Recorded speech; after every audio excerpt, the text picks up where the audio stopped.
Europe 1 Soir, 19h-21h, Pierre de Villeneuve. Catherine Ney nous a rejoint, Louis Dragnel aussi. Bonsoir à vous deux. Bonsoir Pierre. Bonsoir Pierre. Bonsoir à tous. Cet acte terrible, il n'y a pas de qualificatif suffisant pour dire ce qu'a vécu cette jeune fille de 12 ans à Courbevoie. Comment, Louis Dragnel, cet événement-là, qui est un événement judiciaire, en l'occurrence, là, ces jeunes sont poursuivis, viennent énormément de choses en compte. Il y a l'antisémitisme, bien entendu, on en a parlé avec Sylvain Maillard. Viennent aussi les peines pour les enfants, les agresseurs, ils ont 12 ans et 13 ans. Comment est-ce que ça intervient politiquement dans la campagne, ce fait-là ?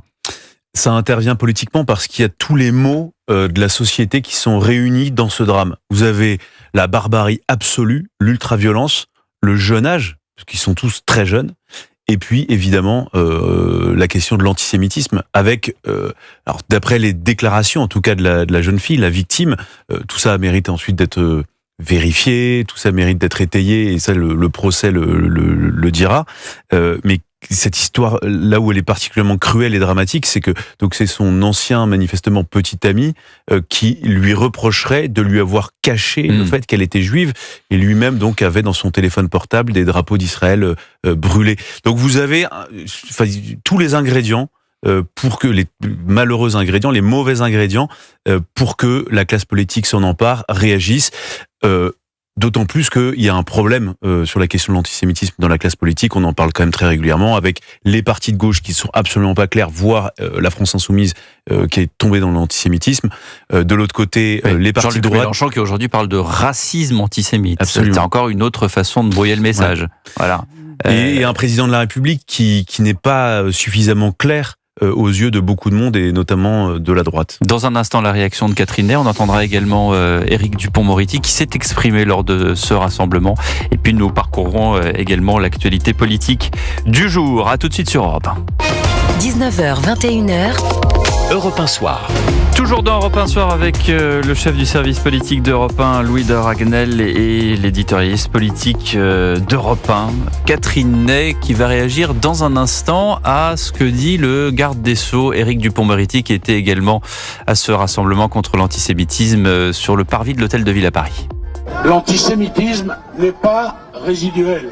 Au mois d'octobre, une circulaire très claire pour demander à l'ensemble des procureurs de ce pays de poursuivre avec beaucoup de fermeté tout ce qui de près ou de loin s'apparente à l'expression antisémite. Voilà, le garde des Sceaux, Éric Dupond-Moretti, Catherine Ney, qui appelle tous les procureurs de ce pays à travailler de pied ferme, d'arrache-pied plutôt, sur tout ce qui concerne l'antisémitisme. C'est un problème qui n'est pas réglé en France, Catherine. Mais non, qui est au contraire en pleine croissance. Et évidemment, c'est lié à la guerre en Israël, entre Israël et Gaza. Et de même qu'il y avait un djihadisme et le Hamas. De même qu'il y avait le djihadisme d'atmosphère, là, un antisémitisme d'atmosphère qui croît partout, et ces enfants qui ont fait des actes d'une barbarie incroyable, on imagine qu'ils ont dans leurs proches, dans leur famille, ils entendent des réflexions, ils regardent la télévision, ils se font une idée,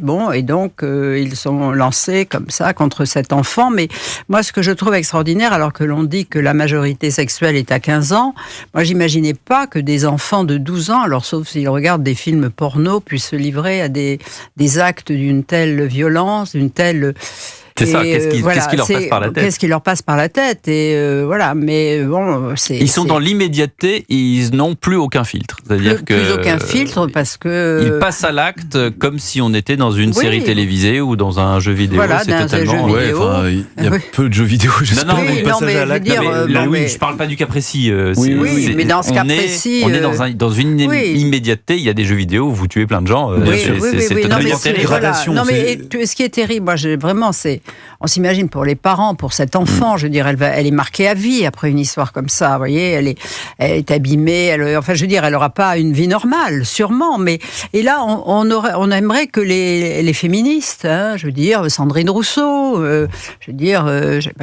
d'autres, réagissent. Et alors, qu'est-ce qui se passe ? Pourquoi est-ce qu'elles ne réagissent pas ? Eh bien, il faut leur demander. Non, mais enfin, vous avez une idée à la tête, Catherine. Mais parce que ça ne les intéresse pas, remarquez, je veux dire, ça fait pas partie du programme, de leur clientèle, de leur entourage. Ça ne les intéresse pas. Et puis sur l'antisémitisme, voilà, c'est